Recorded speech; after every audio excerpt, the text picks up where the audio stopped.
Hi, everyone. It is wonderful to be here and to be with you today. My name is Suzanne Holzenbach, and my pronouns are she, hers, and hers.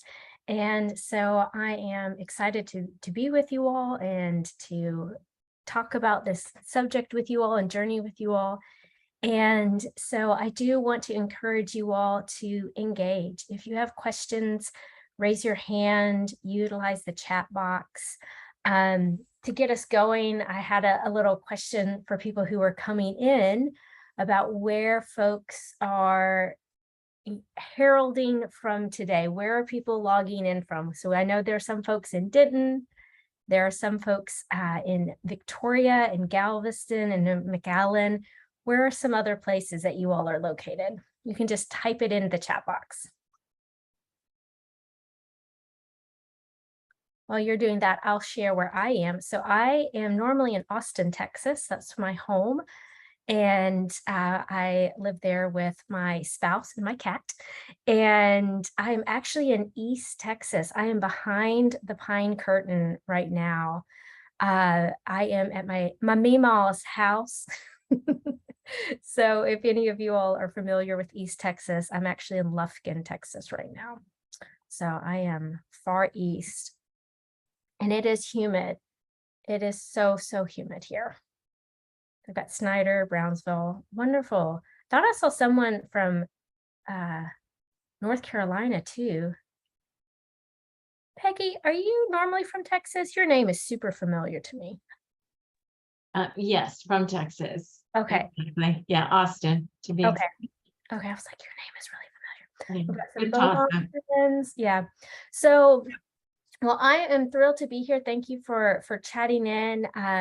And please do ask questions and engage. I most definitely want you all to feel like you are we are having a conversation. I want us to feel like we are talking and having a conversation, because talking about faith and individuals' religious practice and how abuse supports healing, but also how abuse can, like religion can be abused and individuals' faith practice can be abused. These are hard subjects, and they're ones that are most definitely best done in community. So I'm glad that you're here. I'm going to share my screen. So can you all see that okay? All right, wonderful. And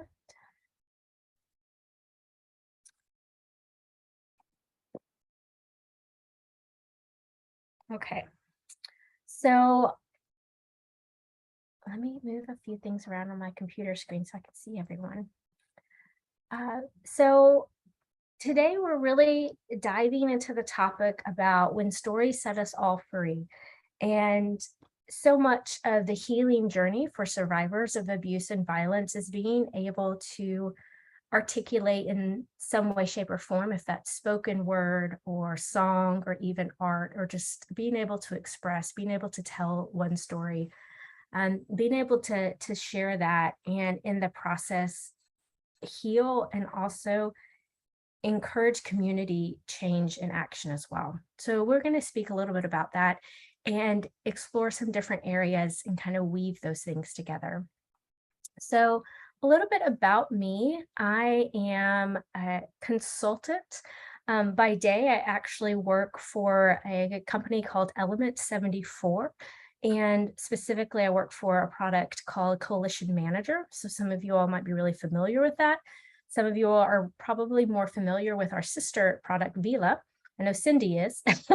That's how I know who Cindy is. Well, I also know Cindy from other things too. But that's my day job because I got to have health insurance. And it's a wonderful opportunity because I get to connect with folks doing the work like you all are every day. I get to work with coalitions across the United States and see what folks are doing all over the country. And it is encouraging and inspiring. So I get to still work with you all in a really cool way. When I'm not doing that, I'm doing things like this, having conversations about supporting survivors of faith, supporting individuals who are interested about how religious abuse impacts people and communities. And so I do that through my consulting company, and the initiative is called Violence Free Faith. And so that's what I do. So I stay busy, um, and I'm running. So I do live in Austin most of the time, and I do have a background. My educational background is really focused and centered around religion. And I have a master's of divinity. So I'm actually an ordained minister in a Christian tradition. And so I share that with you because it does help you all understand a little bit about my background um, and what I have seen. I have seen the religious world as a practitioner, but then also as a leader. That was my job before I ended up moving into the domestic and sexual violence movement. And I started working in the DVSA movement probably about 10 years ago or so. It's been over that. No, it's been over 10 years. Oh, time flies. Oh, goodness. So it's been over 10 years. And one of the things that I really am quite passionate about is talking about that intersection of how are we supporting survivors and then the world of faith and religion, because they intersect in a lot of different ways. And so I do that. I did used to work at the Texas Council on Family Violence. So if some of you are like, she looks familiar, you might have seen me there or in videos. If you ever did any e-learnings, I was the face of the introduction for a while. And so if my name looks familiar, I worked there and resigned a few years ago. So today we are going to talk about a number of things, but they're going to really revolve around our 3 learning objectives. And we're going to talk about ways that religion and faith can offer healing for survivors of abuse and violence. We're going to also look at what liberation means in that context and what liberation framework means for storytelling. We'll also define what storytelling kind of is, and that's a huge topic and it's beautiful and rich. And so we're going to just do a very, very small part of that.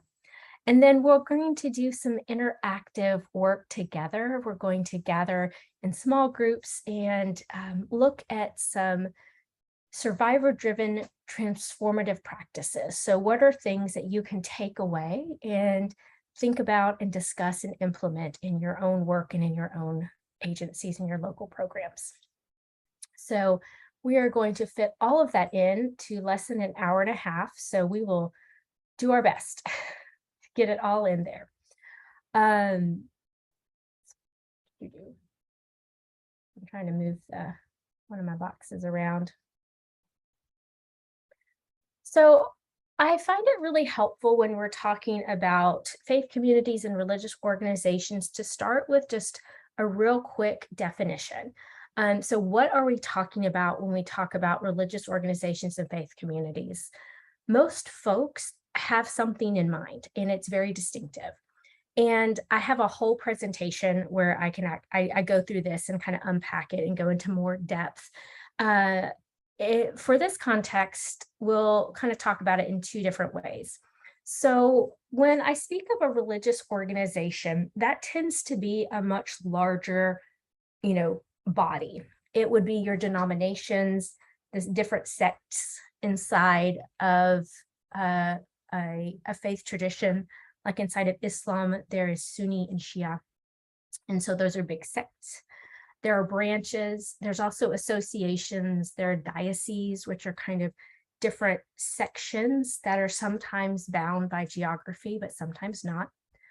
There are regional and state associations. So you might have the North and South Carolina, state assemblies or groups like that. There are religious centers. There are parachurch organizations. Para in this context is a Greek word that means alongside of. I know para in Spanish means something a little bit different, but the parachurch organization is alongside. So para organizations are alongside a faith community. So Jewish Family Services is a para synagogue organization. They work alongside of their local synagogues. So and then religious education institutes. So that could be universities, colleges, and other schools and things like that.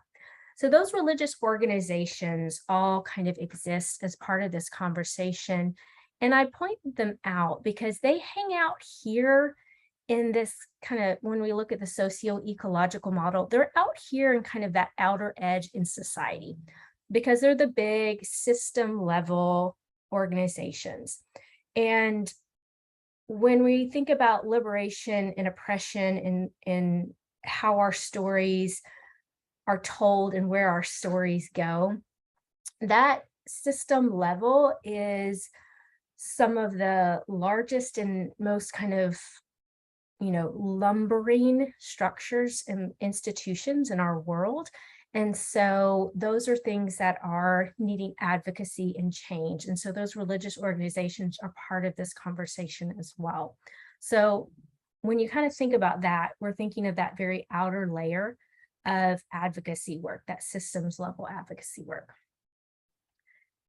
And I hold that in kind of balance with what is a faith community. So this is probably what most people think of as your, brick and mortar, your buildings. It's your churches and kingdom halls, mosques, temples, synagogues, religious center, the parachurch organizations.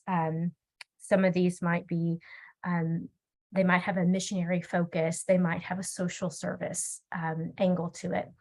Again, some religious organizations, you'll see that some kind of go back and forth between where they are and how they engage. You'll see faith communities pop up in spiritual meetup groups, in small groups or house churches, or kind of these small groups inside a larger community. Retreat centers and clubs and sports groups and shrines can all also offer a faith community. It was actually a training that I was doing in South Texas several years ago where someone actually brought up that their like faith communities can be built around shrines. I believe there's a shrine down in South Texas, and it has a really robust community around it of people who maintain the shrine and take care of it and take care of those who are coming to the shrine as part of the religious practice, as well as those who are making that pilgrimage there. So these types of faith communities and religious organizations are what we're kind of talking about when we are discussing and thinking and kind of moving through these conversations. And so I like to offer that as kind of some definitions. So you might think of faith communities a bit more expansively or maybe a bit more narrowly, but for the sake of this training, these are the definitions that we'll work alongside of and work with through this conversation. And then those faith communities are a little bit further in to the socio-ecological model. They're in the community sphere. So the advocacy that we do with local faith communities is a little bit closer. It's a little bit closer to where we are and who we're working with. And it too kind of can move in between several different spheres. So holding all of that, and we're going to kind of put that to the side for just a minute and look a little bit at that, these beautiful and wonderful kind of elements and things that we've been discussing and kind of talking through. Kind of the kind of juxtaposition of that is that religion and religious organizations and faith communities can be weaponized by people who cause harm. And so one good example of this is the power and control wheel that the domestic abuse intervention programs offer. And this is one specifically for individuals who identify as Christians. And they have a whole training that works in their battery intervention and prevention curriculum that specifically talks about and is focused on Christian men who abuse. And you can see kind of in this wheel, it starts to take those things that we're really familiar with around economic abuse and male privilege and using children and isolation and emotional abuse, and starts to look at it in how religious abuse intertwines and interweaves through all of those different things. And religious abuse is one of those really pervasive types of abuse because it permeates all the different areas and all the different other types of abuse we see. Um, Different religious texts can be used to intimidate. Different religious passages can be used to um, emotionally abuse. Um, Children and keeping the family together and vows, things like that can be used and manipulated. um, Taking religious text out of context to demean and belittle and dehumanize women and children.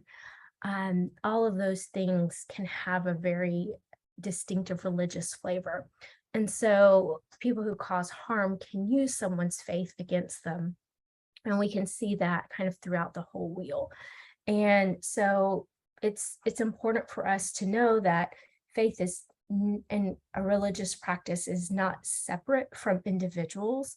Sometimes I think we would like it to be. We would like to take care of the person and then let their spiritual life be taken care of by someone else. But as advocates, that spiritual element, that faith practice, that person, it's so deep to individuals' identity. It is intertwined in all of this. And so people who are causing harm a lot of times will utilize um, religion and faith practice to abuse and hurt. Religious institutions and faith communities can also cause harm themselves. So they can be a place of oppression. They can be abusive institutions and communities, and they can also protect people that cause harm. And just because I looked this up, and whenever I talk about this in any type of presentation or workshop, I always do a quick search to get the most relevant news articles. And so we see, a religious leader convicted of sexual abuse. That's from June of this year. That's last month. And then a church leader charged with sexual abuse. That's from June. And then a group accused of covering up child abuse. That's from March. And then in Illinois, that's from May. And one faith community decides to reject support in abuse cases. That's from February. We have a minister who shot his wife. That's from June. And then another minister assaulted his wife. That was from March. So we see these headlines and so many that keep coming in over and over and over. And these that I showed you are just from February to June of this year. And that was just the first page of Google from yesterday. So that doesn't even include other countries and articles in other languages. And so we are seeing religious organizations and faith communities causing great harm and also protecting individuals causing harm. And so that's very real. And we have to hold that as part of this as well, because the liberating journey and the storytelling journey also must be realistic, that this like system level and the community level groups that provide spiritual and faith and religious support can also be perpetrators of harm in and of themselves as well. And as we hold that, we also hold the reality that religious organizations and faith communities can be places of amazing healing and restoration. They can provide safety. So some faith communities offer monies for shelter stays. They offer to, provide people safe housing or safe shelter in apartments or safe havens. Some even run their own social services. Others will also provide for hotel stays. Some folks will be trained in safety planning. They also create places of safety inside the community itself. I've even known faith leaders who take a real active interest in making sure that if they know a parishioner or a congregate has a protective order, how that impacts them while they're there in their faith community. So faith leaders have a huge place in providing safety and thinking about the safety of survivors. Faith communities and religious organizations can also create and foster deep healing. So when someone starts their healing journey and their spirit, their spiritual life is part of that healing journey, it's a holistic healing. And I know as a social service provider, when I worked in a local shelter, there seemed to be um, almost a fear of talking with survivors about their spiritual life because we got federal funding. We were HHSC as well. And so that Health and Human Service money did have, because it was government money, had stipulations about it. However, if I had a client that was talking to me about their spiritual life, then there seemed to be kind of a tension on, can I talk to them about it? And the answer is yes. If someone brings it up and talks to you and wants to talk to you about it, you can most definitely talk to them about it. I think you can also ask in some supportive ways about someone's spiritual well-being. How is your spirit doing? And they can answer that in any way, shape, or form. If they practice like Buddhism, their spirit might need places of calm and quiet so they can meditate and reflect. And some other folks might need, so a practitioner of Islam might need a place where they have an unobstructed view, or an unobstructed area to pray. And so we see lots of different ways that faith communities can offer healing. And so they can be places where people have that deep, deep healing.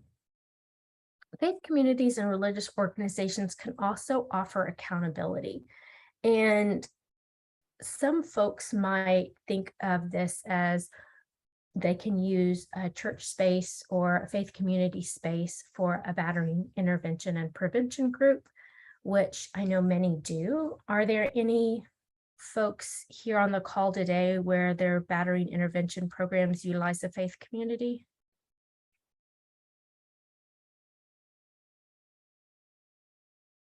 Maybe.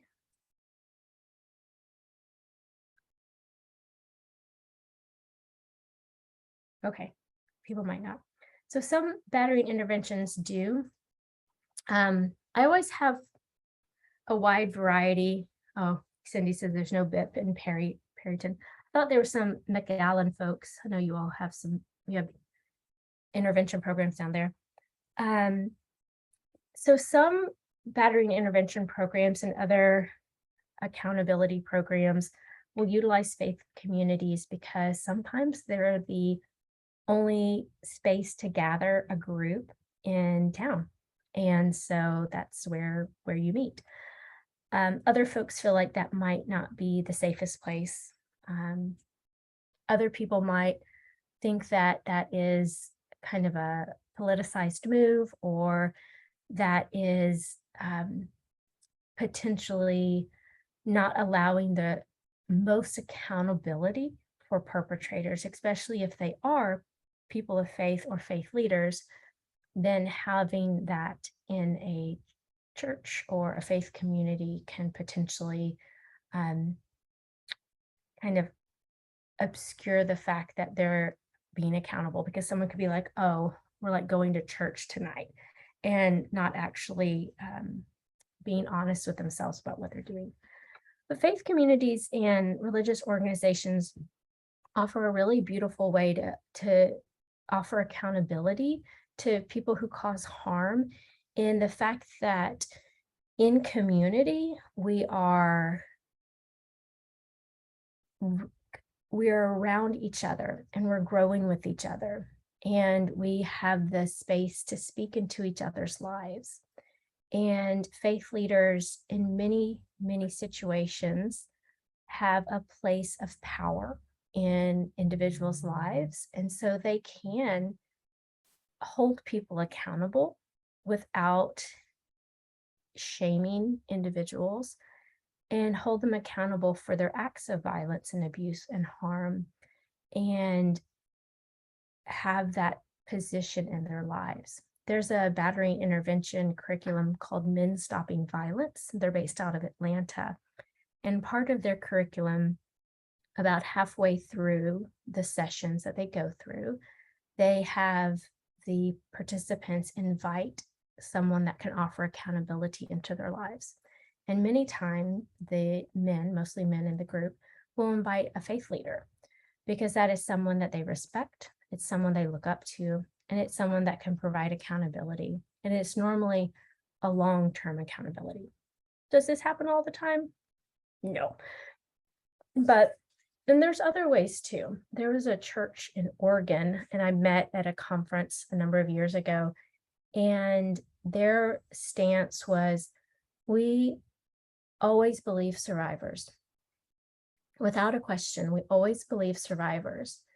And because that was their stance, if there was a perpetrator that was in their congregation, they would ask that person causing harm to leave and find a spiritual home somewhere else, because they recognized that individual still needed spiritual care. And they realized that their duty of care was to the survivor. And so they would ask that individual to leave and to so they could focus on keeping that survivor safe. So there's a lot with that we could unpack and have a whole conversation with. And so you can most definitely stay after and talk to me about it. But that's such an interesting story about how one faith community offered safety and accountability at the same time. Faith communities and religious organizations can also really impact and change communities because they're rooted in it. They are in communities in ways that social services sometimes are not. They've been there for a long time, and faith communities in particular are woven together into people's identities in really, really meaningful ways, in big ways. And so when a faith community chooses to support survivors and offer places of healing and offer spaces where people can be safe, then the community will respond to that, and the community changes around that. So their ability to change their wider community is massive. So faith communities and religious organizations have so much good that they can do that I don't want to neglect that and to minimize that in any way. They can do great and wonderful things. There's a balance though, because a lot of times we always see the negative, like in all those headlines, but there's also some really beautiful things happening too. Are there any questions at this point?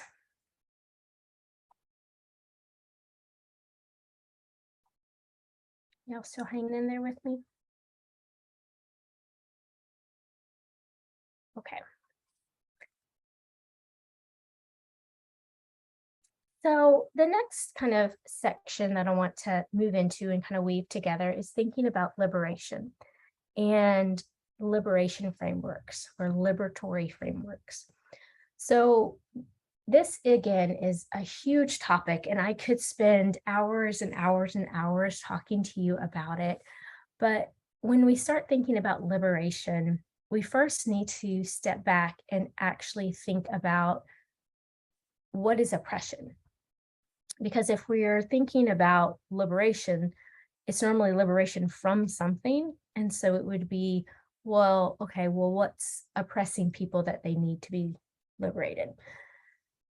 Oppression, and this is a quote from Keith Edwards, who's a kind of a researcher in this movement. And he has this quote that I like. Oppression is the use of power to disempower, marginalize, silence or otherwise subordinate one social group or category, often in order to further empower and or privilege the oppressor.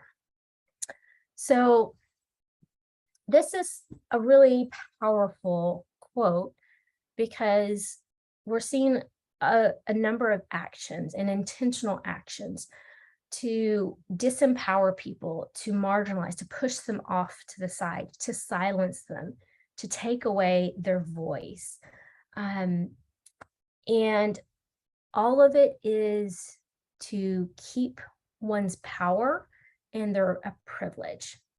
So if we kind of go back to some of our work and thoughts and philosophies around the power and control wheel, we know that power and control are at the center. And so if someone is doing certain things to keep their power, or they're doing certain things and they end up with all the power, that those are oppressive behaviors and those are oppressive tactics. And so when we think about that, liberation is moving to kind of free people from that. So I'll go back really quickly. Liberation is really empowering. It's bringing people that were in the margins and bringing their story and bringing them out from the margins into the center and really centering their story and their experience. It's giving voice back to people who have been silenced. And all of this will redistribute power systems, and it changes privilege in lots of different ways. And because that upsets power balances, and when people feel as though their privilege is being challenged or changed, they become very defensive. So the work of liberation can feel really hard, and it can have a lot of pushback, which all of you see and recognize in the work that you're doing. So when we start thinking about a liberation approach, we really are starting to think about we're liberating people from this oppression. We're empowering them. We're centering them. We're centering their stories. We're listening to them. We stop focusing on the problem in and of itself and start moving to focusing on the solution. Bell Hooks speaks about this. She did a keynote, and it was kind of later in her career because most people are familiar with Bell Hooks, who's very bold and speaking a lot of truth to power. And as her kind of career and her philosophies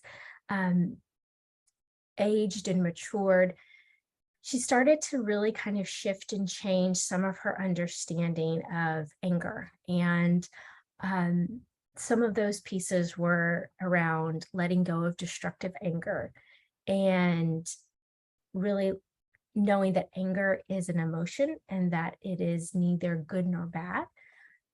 And there are just different types of anger. There can be a destructive anger, and then there can be really powerful anger, like a protective, like a fierce compassion. And some Tibetan monks and Dalai Lamas will talk about that fierce compassion that is powerful and it is strong and it is assertive, but it does not shame and it does not destroy. It's protective and it is bold. And so it's one of those things that instead of turning around and saying, you're the reason all of this bad is happening, that fierce compassion and that boldness starts to move people to look at not necessarily the problems and where the blame lies, but focusing on the solutions. And in doing so, that allows people to see new possibilities. And as I've sat and thought about this more, I was like, that's really interesting, because in the work that I've done as an advocate and the work that I did in systems level advocacy, there was a lot of blame. Put we put a lot of blame on lots of things, and, I'll be totally honest, I still do. Do I blame things on the patriarchy? Yes, quite frequently, and sometimes it's easier to do that, and so what liberation frameworks is really asking of us to do is to say, "Yes, these problems exist, and they're very painful, and they have caused great harm, and we need to push forward to look at brand new possibilities and creative solutions for ourselves and the people around us and our institutions and our society and our communities." And I think it's that when we are pushing through and looking at those new possibilities where we have the most kind of dynamic change and opportunity coming. So with kind of holding all of those pieces together, there's kind of a three-step or three things that we have to kind of think about with a liberation framework is that it recognizes oppression. It doesn't ignore it. It doesn't say that it didn't happen. It does recognize it. And there's great power in that, in actually speaking that this happened. Um, I am a survivor of religious abuse, and I have spoken about that and received all sorts of different feedback from people about that. And so I recognize that and I can speak to that. But then as we move into liberation work, we also need to understand that we have to mitigate the effects of that oppression. We still live in systems that are oppressive.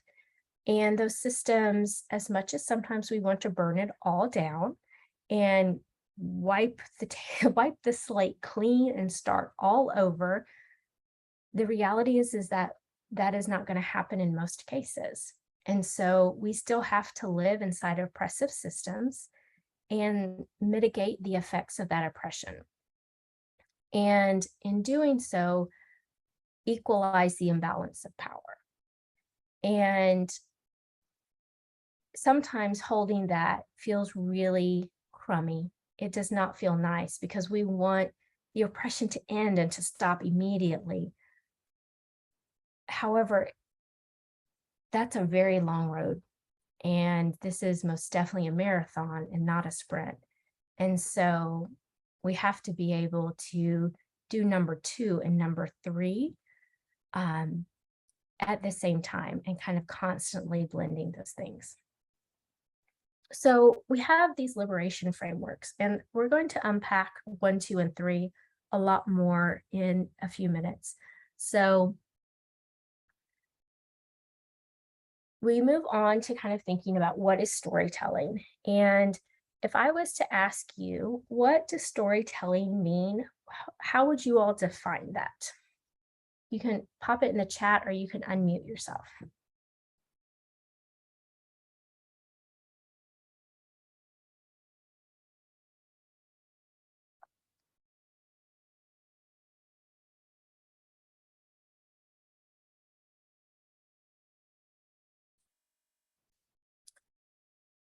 Telling of our experiences. Mhm.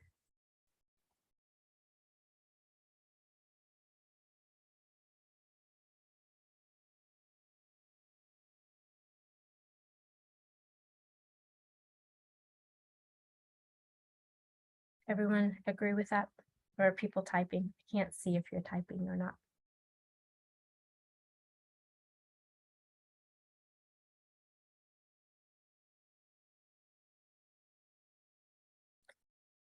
Mm, most people agree with that. So a lot of times storytelling is seen or visualized as public speaking or um, telling a story, even telling stories to children. And especially in our movement, storytelling is very closely associated with community education and awareness raising and telling the stories of people's experience of harm and their journey of healing. Chelsea put in the chat, it could be getting your story out so that you may heal, or even writing a desired ending for your journey. Yes, that is a beautiful way to describe that. And I love how you're writing a desired ending, you're visualizing that. Doing public speaking and, kind of standing up in front of a bunch of people and telling your story, or, reading a story in a book, those are storytelling, and those are elements of storytelling, and all of them have a place. Storytelling to liberate, and storytelling to address shame, blame, and guilt kind of takes storytelling to another level.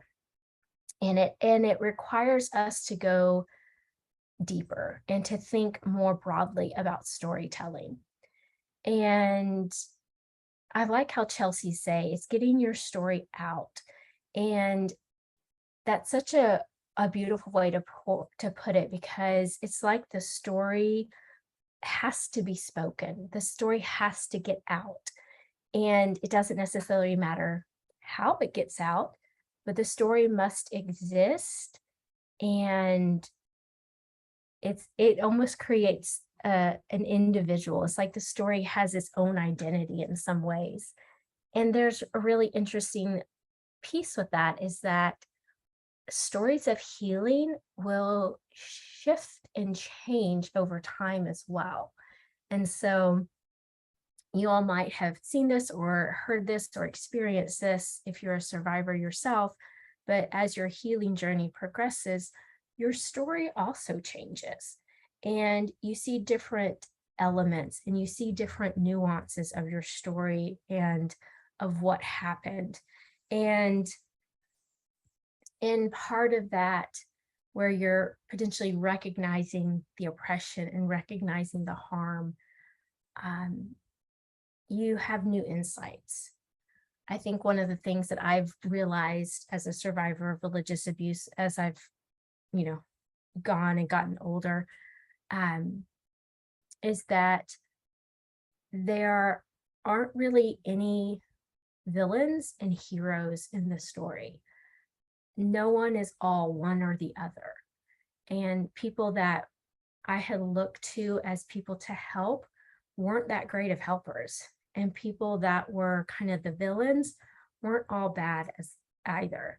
And so there's this messy mix of people being messy people. And as my story has gone on, been able to look at the different elements and perspectives of that. And it's given me more opportunities to heal as well. There is uh, a woman she is South Asian, and she lives in South Texas, and she does a lot of oral story recording for the Dalit community. So it's the untouchable class in India in the caste system. And in part of her collecting those oral stories, she has really given some insight around storytelling. And one of the things that she said is that you let the stories lead the vision. And you don't always focus on the hardship. You focus and let the focus be on the person and kind of where their story is going and where they're directing it. And there's so much more, because you start to see people as much fuller individuals. They're not flat in a story. They're dynamic, and they have lots of elements to it.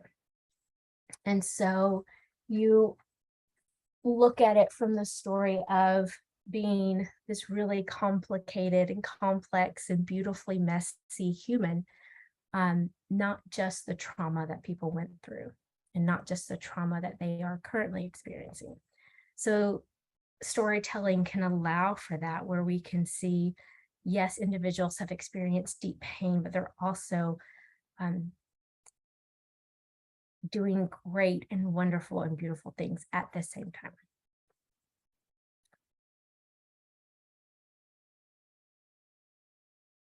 So, how do we use a liberation framework with survivor storytelling? So, this is why you all came here to basically talk about this. So, thank you for hanging in there and listening to me kind of think through some of these philosophical kind of foundational pieces. So, how do we use a liberation framework with survivor storytelling? Well, I think for us in the capacity as advocates and supporters, and potentially even faith leaders or community members, we can use those three elements of recognizing oppression, mitigating the effects, and let me go back, equalizing the balance of power. We can use these three as we look forward into the work of storytelling. And so when we are thinking about recognizing the oppression in our roles, we can create brave spaces for survivors. I feel like the conversation around having safe spaces has shifted a little bit because I hear a lot more about brave spaces and creating brave spaces because brave spaces allow people to tell their story and speak their story in whatever format it is. If it is messy, if it is rough, if it doesn't have an ending, if it just, feels jagged and, muddled, then that's the place it can be told because that's part of the storytelling process. It also, brave spaces allow for privilege to be questioned. It allows for growth. It allows for us to see the edges of us that need some refinement and need some reflection. Because a brave space doesn't always feel comfortable. And I would actually say brave spaces sometimes are very uncomfortable. They can feel very awkward. Telling our stories can feel awkward, but also being and becoming aware of how our privilege is creating oppressive structures is also very uncomfortable, but it's very much needed. We can also utilize the empowerment-based modalities that we've learned as advocates, and we can create opportunities for survivors to share in ways that strengthen them and support their healing. I think one of the big things that we can do to recognize oppression is to honor and respect the survivors who are staff that we work alongside of, to listen to their stories, to know their stories, to know their journeys, and how working in this field and being around the trauma that we work with impacts them. I think we can also do better around assessing events that we hold for survivor exploitation. And so I say that holding that very lightly. So many of our events, we want a survivor to speak about their experience and how our programs have helped and supported their journey. We also need to be very aware that that type of event can potentially be exploitative for that survivor. Or we could be asking them to speak in a group that they don't feel safe speaking in front of, or we're asking them to edit their story in a way that is not authentic or supportive of their healing journey. So we need to do that work ourselves to make sure we're not exploiting the survivors that we work alongside of and the ones that are supporting us in the work that we're doing. I think we can also examine our internal guides and protocols to see if our organizations and the way we do things are oppressive. And we can also be bold with community members. We can use those brave spaces to have some hard conversations and move forward from there. In mitigating the effects, we can protect stories. We can ask for consent to share stories every time. I was at work one day And someone sent me a text message, and it was a video recording from my faith tradition, my religious organization's like giant convention. I call it General Assembly. And myself and several other survivors of religious abuse had gone to one of the senior leaders and told them our stories. They used my story and told it to thousands of people without my consent. And I sat there in my little cubicle crying because I was like, wow, um, I wasn't prepared for that. And that was not their story to share. And they shared it in a way that twisted and manipulated some of the experiences that I had gone through in a way that was not authentic to my healing journey. And that made me very angry. And I share that with you because it has left a really significant like memory for me and has constantly reminded me that if I am talking about survivors and if I am using their story, that I need to ask for consent from them. And I know sometimes when we do presentations and things like that, we anonymize stories heavily and things like that.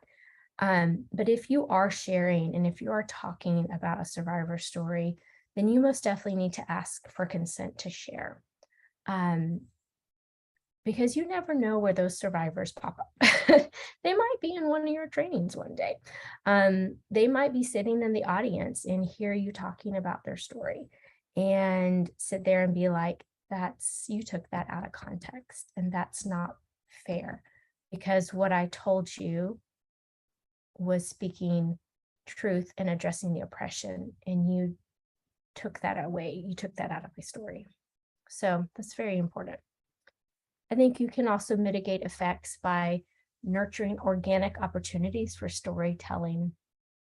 Storytelling doesn't have to be a group setting. It doesn't have to be formalized. It doesn't have to be in front of people.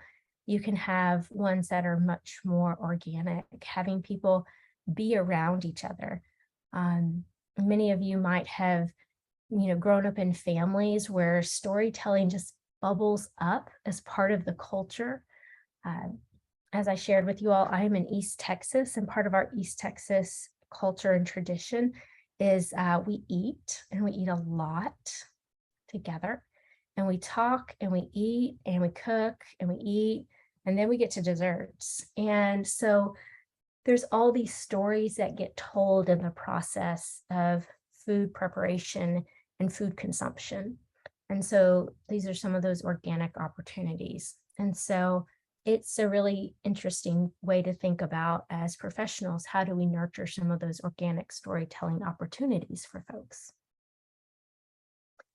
I think you can also manage community members' expectations of storytelling. So if you are creating community education opportunities, um, you can manage expectations around that individuals who are sharing their stories might make some people uncomfortable in that audience, and that's okay. And we got to be okay with being not okay. And we got to get okay with some of that discomfort. I think one of the big things is do no harm yourself.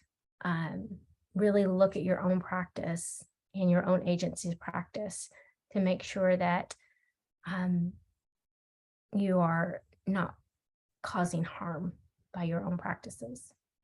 And then really championing survivors' stories to community members, lifting them up as they are without editing and whitewashing them or, uh, you know, making them more palatable to the person because we want to make that person, that community member more comfortable. To let that story be what it is. When we think about equalizing the imbalance of power, I think that ties back to that liberation definition where we listen to survivors and we let the survivors' stories shape our vision. That's what this movement was built from. And I wonder, are we still centering survivors' voices and stories? Have we over professionalized this movement? Um, have we put so much emphasis on having the right degree that we're losing sight of some of where the vision is from the individuals that are at the heart of this movement? How do we really center the survivors in our work? I think that ties into supporting survivor-led events. So get out of the way. So survivor-led events, survivors will create and build things. And so we might just need to actually get out of our own way and get out of the way of wonderful and beautiful things happening. And if that's not quite the way that we've done them in the past, then that's okay. Um, that might be something in our own power structures that need to change. I think we can also review our internal practices of harm towards staff. Is the work that we're asking people to do and the time frame or the type of work, is that harming staff? Is that harming staff who are survivors? Is that re-traumatizing individuals? I think we can also really explore protocols around survivors that reinforce structures internally. So are we,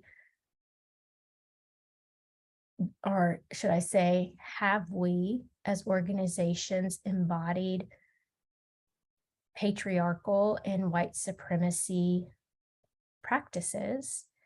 And we have those so deeply embedded in how we do some of our work that we are continually oppressing and hurting the people we're trying to help. And that's a very big and a very hard conversation. And I know that. So I don't expect to solve all of that in this session, but it's something to hold and to think about. And I think we can also address oppression with our community partners. As I said in the last slide, we can be bold with them. We can ask them questions.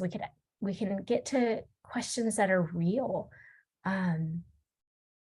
We can be okay with being uncomfortable and being present with people as they are in discomfort and as they're dealing and kind of moving and unpacking some of that. So those are some of my thoughts. I would be very curious to hear your thoughts. So if we take our kind of 3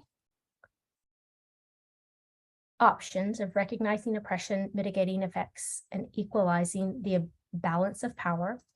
And I want to take those 3 and in small groups, I want to break you all up.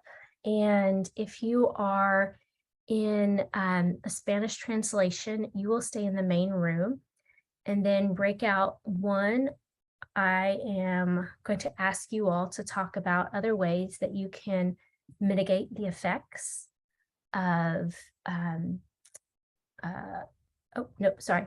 If you're in the main room and if you're in the Spanish group, I want you to talk about ways that in your role, how you can recognize oppression. Then for breakout room 1, I would like you all to talk about how you can mitigate effects. And then in breakout 2, to talk about how you can equalize the imbalance of power. So we'll just do the main room, breakout 1 and 2. I think that will be about the right amount. There's about 24 people, give or take a few. So we'll have the main room and 2 breakout rooms. And I want you all to kind of think through how you can recognize oppression, mitigate effects, and equalize the imbalance of power to give survivors that space to storytell. And as our conference theme talks about thinking beyond, think beyond some of what's been done, but what you hope for, what can be a creative solution, what can be, if we stop focusing on some of the hardships and the painful bits and really start thinking of solutions, what are some of those things when we're really dreaming broadly and dreaming wildly? What can that look like? So I'm going to give you about 10 minutes in your small group. And if someone can take some notes, and then we'll come back as a large group and we'll discuss some of those ideas and kind of add to the options that I provided earlier. So you all probably have many more wonderful ideas. And so I'm excited to hear what you have to say. So will um, Maddie break us up into small groups, and then you all will get an alert when we're about to come back into the main room.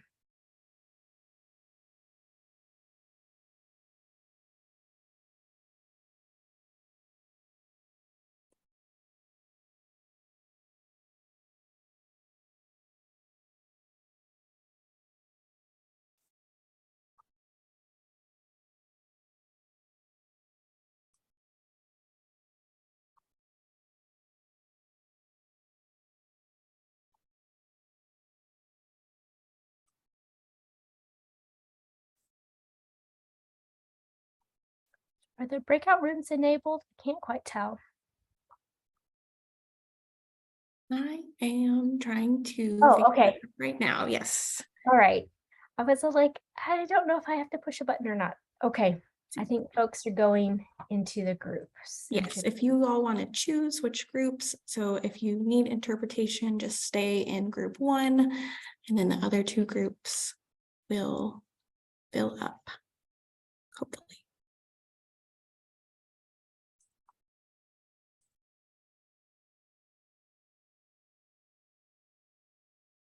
Yeah, so just pick a room, either 2 or 3. If you need interpretation, stay in room 1.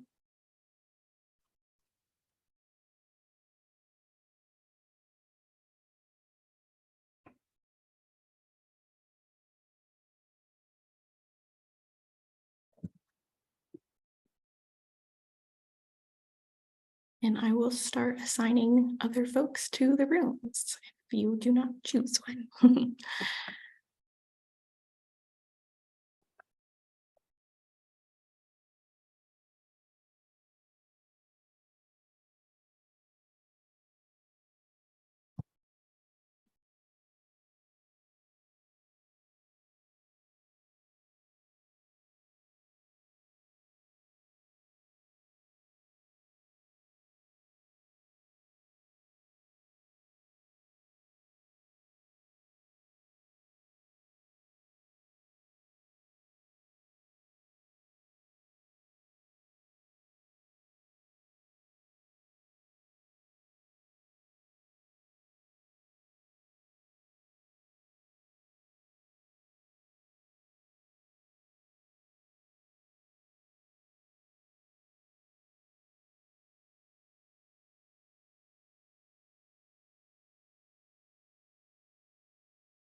All right, looks like room 2 has got a bunch of folks in it. Room 3 has some folks in it. So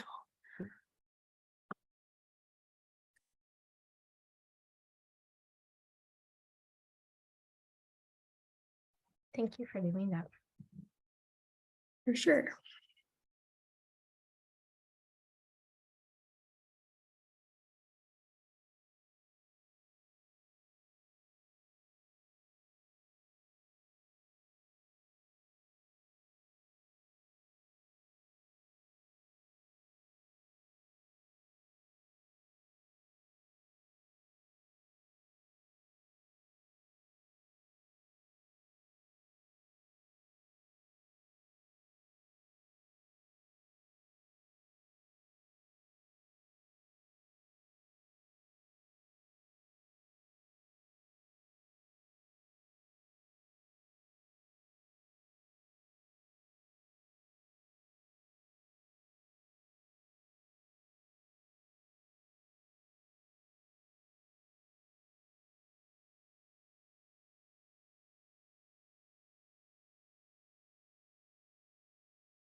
Suzanne, group 3 is, they want to know what their topic was. So I'm going to add you to their breakout room. And I know we're about to probably jump back into the big group. So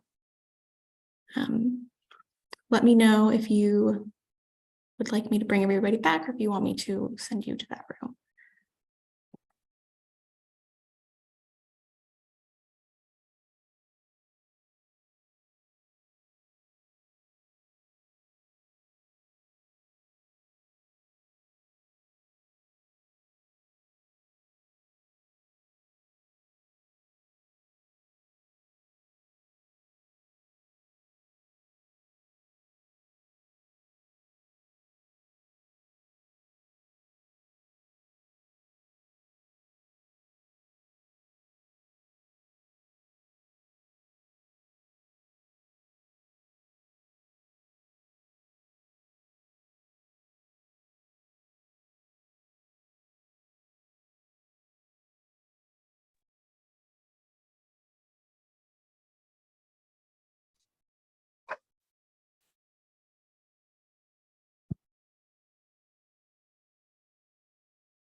All right, I think everyone is back from the breakouts.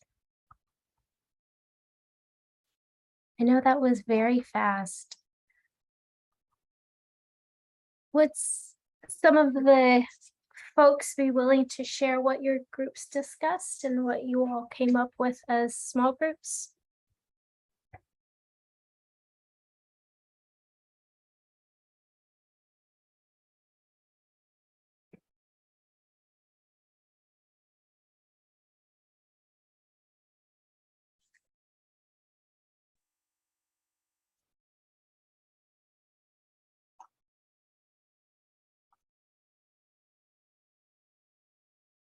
We all just chatting with each other in the group.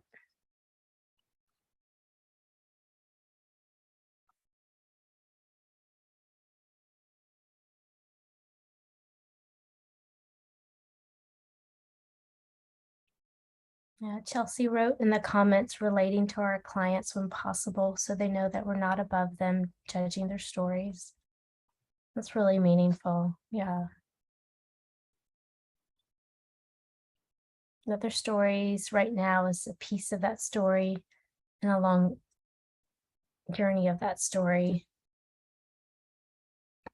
Lexis said, support networks where survivors can share their experiences without judgment, fostering an atmosphere of empathy, active listening, and validation.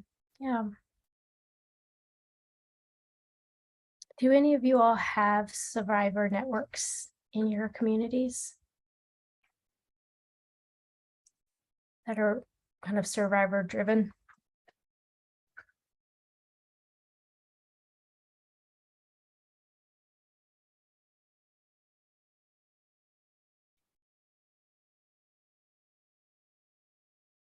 Some folks might. I know before COVID, Austin had a survivor network that I believe the Safe Alliance had kind of had some loose connections with, but it was survivor led and survivor organized, and they lended resources as a need be. So that might be a really interesting model to look at, again, where survivors can gather and support and storytell in ways that are really organic and comfortable to them. Well, are there any other comments or thoughts that people had that they would like to share?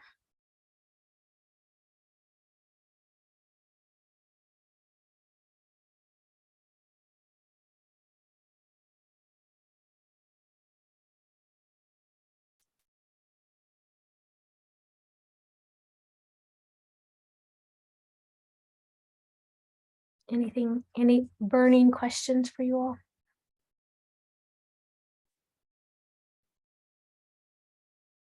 Going the wrong way on my PowerPoint.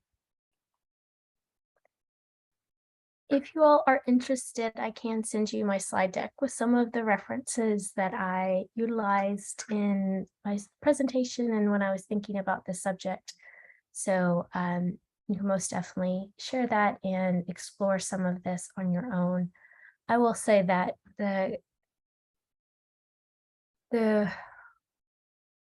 resources around storytelling are vast and they're wonderful. And so I would encourage you all to look into that. And it is a really wonderful learning experience. So for me as a white woman to learn and to sit down and to listen and to get out of the way, because so much of liberatory storytelling is led by women of color.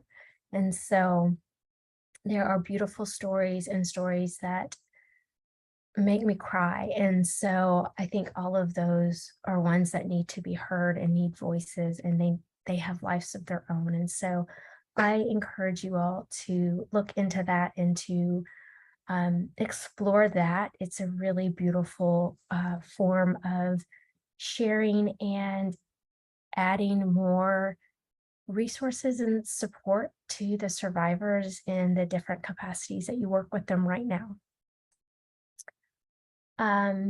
This is my contact information. So if you do ever need to reach out or contact me, please feel free. I am a Texan, and so you all can always hang out with me. If you're in the Austin area, we can go and grab a beverage, some coffee when it is not 1,000 degrees outside, and we can always talk about things. I would love that. If you want to hop on a Zoom call or hop on a phone call, I would love to talk to you about that. If it is talking about how religious abuse is impacting a survivor you're working with, I would love to talk to you about that as well. That's something that I most definitely talk about a lot, and I did when I was an advocate. And so it is an area that I've spent a lot of time thinking about in my life. So feel free to reach out. And I just want to thank you all so much for giving me this opportunity to join you and be with you on this conference. I hope the rest of the conference is wonderful. I hope you do not boil and bake in Denton, Texas. Maybe you'll get a little bit of breeze up there in the Great Plains. And Maddie put in a survey in the chat, so you all can access that. So thank you all so much. And I want to thank our amazing interpreters, Gabriela and Susana, for their work. And hopefully I have spoken slow enough. Normally I speak very fast. And so I've tried to really mind that, but I am so grateful for the support that you all are providing and could not have done this without you. So thank you all so much. And thank you, Maddie, for running our logistics. Yes, thank you. Thank you to all of our participants for hanging around. Thank you, Suzanne, for putting on a great presentation, and again to our interpreters. I just want to remind folks again, Wednesday during our closing remarks, we are going to be announcing 2024 location, and there's going to be a giveaway for virtual people too. So hope to see you there, and I hope you all have a really wonderful rest of your conference. Bye. Bye, everyone.